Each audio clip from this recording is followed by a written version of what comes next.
Et finalement, la vérité cachée derrière le ripage de cette TikTokeuse. Parce que ça commence à bien faire. Il y a tellement de versions qui sortent. Donc, comme ça, le monsieur en question, c'était le bras droit de monsieur Bienou. Hey! Écoutez vous-même. 2 mois, un homme en tenue.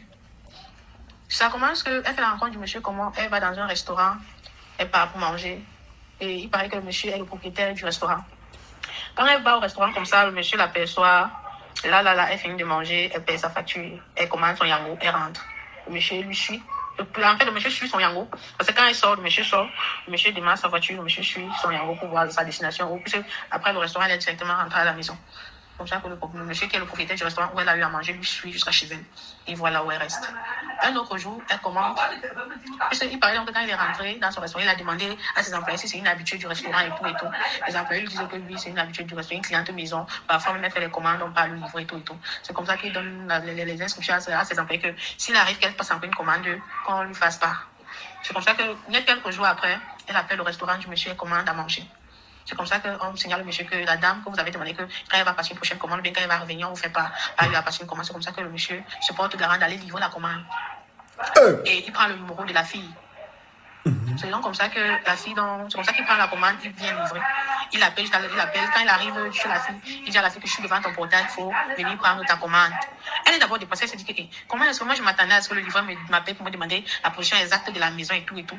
Vous êtes venu directement comme si vous connaissiez la maison et tout. Qu'est-ce qui ne va pas? Est-ce que c'est comme ça que ça se passe dans votre restaurant? C'est comme ça que le monsieur se présente en tant que le propriétaire du restaurant. Et le monsieur dit que non, que la dernière fois qu'elle a eu à manger, qu'elle est partie dans le restaurant, le monsieur lui est suivi. Et étant donné qu'il connaissait déjà la maison, donc il lui a juste appelé qu'il est en bas, qu'elle vienne prendre sa commande et qu'ils échangent un peu. C'est comme ça que tellement que c'était bizarre, elle a dit au monsieur que non, elle n'est même pas d'abord intéressée et tout. Elle a son et tout. Elle est déjà dans une relation, elle ne veut plus d'autres relations. Siffle si tu as reçu. On parle là comme ça de monsieur Despina. Comme ça que le monsieur part avec insistance. Avant même de partir, le monsieur lui remet, quand il remet sa commande de poulet pané avec les feux de pomme, le monsieur lui remet 20 000 francs. Elle demande au monsieur que les 20 000 c'est pourquoi. Donc le monsieur dit que non, c'est juste un petit dépannage, elle refuse. Elle dit au monsieur que je n'ai pas besoin de vos 20 000 francs, merci, ça va. Il paraît donc qu'entre temps, le monsieur insistait par téléphone qu'il veut qu'ils se rencontrent, il a envie de causer avec elle, il a envie de sortir avec elle, le monsieur a commencé à la harceler. Donc, comme ça, que tellement que le harcèlement était de trop, quand elle m'a un statut, le monsieur, comment tu es où, je viens te retrouver, je veux te voir et tout et tout. Tellement que le monsieur insistait tellement que, avant-hier, donc, le monsieur l'a appelé, le monsieur demande que tu es où, qu'elle a l'institut de sa mère, à l'intendance. Comme ça que le monsieur arrive à l'intendance. Le monsieur lui demande si elle a un peu de temps, il part te manger. Comme ça qu'à la base, elle a d'abord refusé, elle a dit non, elle vient de rentrer, parce qu'elle devait soutenir, parce que comme elle faisait une formation en comptabilité, elle était censée soutenir le 14. Et elle avait commencé son stage à la BIAC la semaine passée, elle a commencé le stage à la BIAC lundi, et tu vois qu'elle commence le stage lundi, 17 vendredi, donc elle n'a même pas eu le temps de finir sa thèse et tout. Donc comme ça que le monsieur arrive, le monsieur lui fait non, on va juste manger, on revient, je te vais même te dire ça à la maison et tout et tout. Comme ça que tellement que le monsieur a insisté, comme ça que elle dit à sa mère, elle dit au monsieur, devant sa mère, que j'espère que si je t'accorde ce rendez-vous, parce que tu as tant voulu de rendez-vous, tu as tant voulu me voir, qu'on est en rendez-vous, j'espère que si je t'accorde ce rendez-vous, tu vas me laisser tranquille. Parce que je t'ai dit que moi, je suis déjà en relation, j'ai déjà quelqu'un dans ma vie. Comme ça que le monsieur dit, oui, je vais te laisser tranquille. Donc, comme ça qu'ils arrivent dans le restaurant du monsieur, elle a eu à manger. On ne sait pas, il a dû, parce qu'on dit qu'il y avait, il y avait la drogue dans son organisme et elle était violée par le monsieur, elle était droguée par le monsieur. Donc, on s'est dit que, étant donné que le restaurant appartient au monsieur, il a peut-être donné l'ordre, ou bien lui-même il a mis quelque chose de la drogue dans son repas et il a mis ça en forte quantité, en une forte dose qu'elle n'a pas pu supporter. Donc, comme ça que quand elle finit de manger, elle dit qu'elle ne se sent pas bien à l'évertir. Comme ça que le monsieur lui porte dans sa voiture et le monsieur l'amène chez lui. Donc, comme ça que quand le monsieur l'amène, étant donné qu'elle était droguée, elle dit même au monsieur que non, ramène-moi à la maison et tout et tout. Le monsieur n'a pas voulu comprendre, le monsieur l'amène directement chez lui.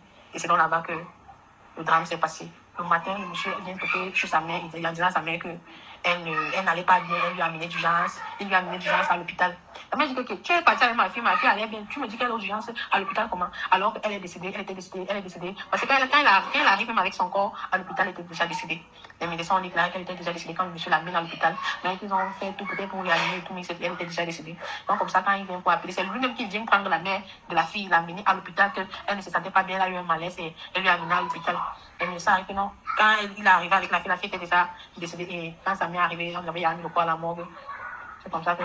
Donc le monsieur, on lui a laissé au sel parce qu'il a été interpellé. Donc on a laissé d'abord au sel pour besoin d'enquête. Donc on attend seulement la chute. On attend la chute. Donc,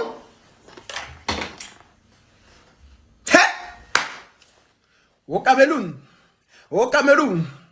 j'ai dit, tantôt, le monsieur était son Joe. Il a ramené à la maison. Ils ont fini de Ntouma. Ça, c'est encore ce qu'on m'a dit hier au téléphone. Il a fini de Ntouma. Après, elle a demandé au monsieur qui avait le billet de 500. Le monsieur lui a donné le billet de 500. Elle est partie, elle a mis son truc, le poupou d'ampou. Elle a jazzé. Sauf que la dose qu'elle a pris, elle a commencé à dire au monsieur qu'elle ne se sent pas bien et tout. Le monsieur a dit ok, il a amené aux toilettes, il a lavé. Après, elle s'est couchée, il a couché la fille et tout et tout. Ils ont dormi. Sauf que le matin, quand il se lève, il réveille la fille. Elle ne se réveille pas. Et il décide de porter la fille et d'amener à l'hôpital. Quand il porte la fille, il l'amène à l'hôpital, il part chez sa mère. Et il dit à sa mère que voilà. Sa mère dit que, mais il dit à sa mère que allons-y seulement, allons-y. Sa mère arrive dans l'hôpital. Finalement, à l'hôpital, on dit que sa fille est arrivée à l'hôpital étant morte. Ça veut dire que lui, quand il portait la fille pour amener à l'hôpital, ça faisait 1 heure de temps, la fille était déjà morte. Gaïa. Je m'en vais sur mon snap décortiquer ça. Rendez-vous sur mon snap. Port Cam officiel.